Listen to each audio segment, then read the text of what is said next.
your heart out.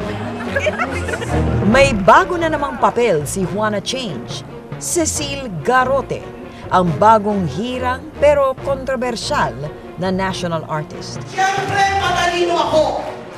Isiningit ko rin ang ibang mga pangalan ng mga artistang mas kaduda-duda pa kesa sa akin. Kung magpasok ako ng tae, yung putot na tulad ko, hindi na mapapansin. Galit si Juana. Pagkatapos namatay ni Tita Cory, namatay na naman ang isa pang napaka-importanteng award na nirerespeto natin. Kaya siyempre nandito na naman si Juana Change para magprotesta. Masyadong mabilis ang mga pangyayari para kay Juana. Wala pa nga namang 2 linggo mula noong sona ni Presidente Arroyo, ang dami nang nangyari sa bayan. Naging sobrang busy ang ating bida at apektado ang kanyang timbang.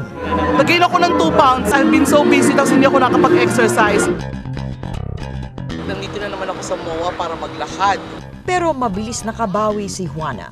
I lost 14 pounds in 10 days. Pero mahirap kasi for the past 10 days, hindi ko nagagamit ang ipin ko kasi it's a purely liquid diet. Ever since I started, noong May 11, that's 3 months and 2 weeks total. From 260 pounds, 236 pounds na ako ngayon. Ang energy level ko okay, ang blood sugar ko bumababa, ang aking weight ay bumababa, at more than pounds actually, I've lost a lot of inches all over my body. Kaya happy ako. So tuloy ang laban ng pagmamahal sa sarili habang minamahal ang bayan.